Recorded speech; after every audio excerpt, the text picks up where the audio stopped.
Entends-tu les oiseaux? Oui! Allô tout le monde!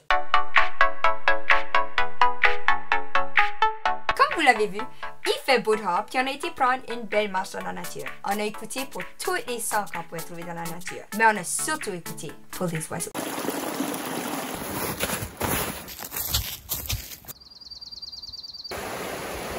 Savez-vous que chaque espèce d'oiseau a son propre chant, son propre timbre? C'est son moyen de communiquer. On peut distinguer les chants d'oiseaux selon plusieurs critères, comme par exemple le timbre, la hauteur, le rythme aussi. Il est très facile pour nous de comparer les chants d'oiseaux avec la musique.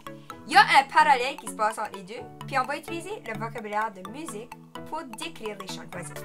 Pour commencer, on a la hauteur. La hauteur, en musique, on entend souvent des mots comme Do, Ré, Mi, Fa, Sol, La, Si, Do. Ben, c'est les hauteurs. Pour rendre ça simplifié, aujourd'hui, on va parler des sons qui sont graves et des sons qui sont aigus. Ensuite, on va parler de rythme. En musique, on a plein de rythmes qu'on pourrait nommer la noire, la ronde, la croche. Mais, pour le but de ça tout de suite, on se cassera pas la tête, on va dire des sons qui sont longs et des sons qui sont courts. Avec ce vocabulaire de aigu, grave, lent, court, c'est facile de définir les différents chants d'oiseaux avec leurs caractéristiques qu'on entend. La corneille, c'est un oiseau qui a un chant plutôt grave avec des sons qui sont longs. Donc, lent. Notre deuxième oiseau, c'est un oiseau qui a un son beaucoup plus aigu avec des sons lents et des sons courts. Donc, lent, lent, lent, court, court, court, court, court, court. Comme tu peux voir, il y a des sons qui sont plus graves puis plus aigus. Donc, Macaré a dessiné une ligne plus basse pour le son plus grave et une ligne plus haute pour le son aigu. Bravo! Bon, Bravo! Bravo!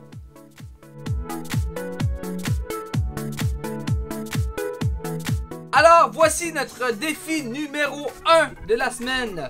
Allez marcher dans le bois, ou allez marcher à quelque part, et écoutez les sons que vous entendez. Il y en a des centaines des sons. Concentrez-vous surtout sur les sons des oiseaux. Donc, faites un peu comme qu'est-ce que nous autres on a fait tantôt. Écoute l'oiseau, puis après ça, essaie de l'écrire d'une façon naturelle ou différente. Un peu comme, je sais pas, tu pourrais prendre des branches puis les placer ensemble. Tu pourrais prendre des roches. Voici deux exemples de cette activité. Défi numéro 2, c'est là le temps que vous allez créer un chant d'oiseau ou un cri d'oiseau. Donc, vous pouvez penser dans votre tête à un cri et le représenter avec vos branches et vos roches. Voici un exemple.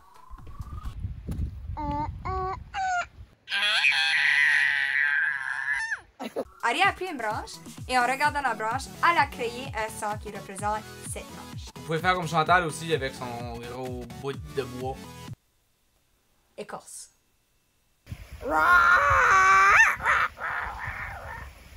Mais je suis plus un dinosaure qu'un oiseau. Mais quand on crée, on peut faire tout ce qu'on veut. C'est amusez-vous à faire plein de sons qui représentent les objets que vous avez trouvés dans la nature.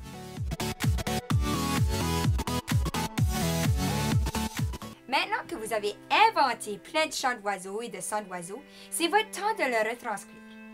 Dans le temps, Vivaldi, comme 500 ans passés, il a décidé de composer de la musique qu'on écoute encore aujourd'hui. Il allait prendre des longues marches dans le bois pour justement relaxer, réfléchir. Donc il a décidé, dans une de ses pièces, de placer des sons d'oiseaux dans sa pièce. Ben oui, le nom de sa pièce, c'est Printemps. Aujourd'hui, vous autres, vous allez immortaliser votre musique ou les sons d'oiseaux que vous avez créés aujourd'hui dans la forêt avec Chrome Lab. Puis t'es pas obligé non plus de recréer des sons d'oiseaux.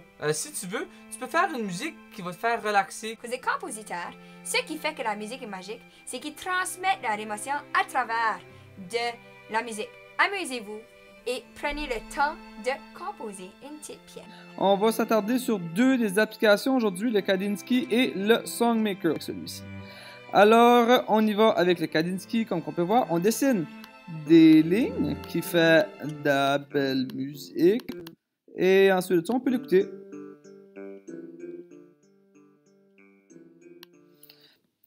Maintenant, pour le Songmaker, on va en faire un ensemble. Alors, on voit une grille ici, c'est gris ici. On peut placer des points et ces points ici créent de la musique. On peut s'amuser à tout déplacer.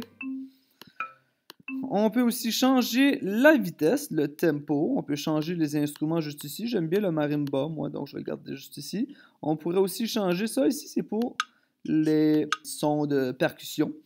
Et ensuite de ça, on peut placer des notes, tout simplement. Et on peut l'écouter comme ça ici.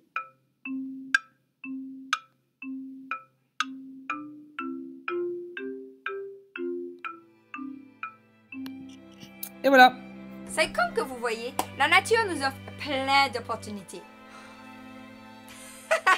C'est allez prendre une belle marche, il va faire beau, un gros soleil, allez entendre ce que la nature a à nous offrir en tant que musique, mais pas seulement musique, ce que vous voyez, ce que vous entendez, ce que vous sentez, puis mettez tout ça dans votre musique que vous créez aujourd'hui.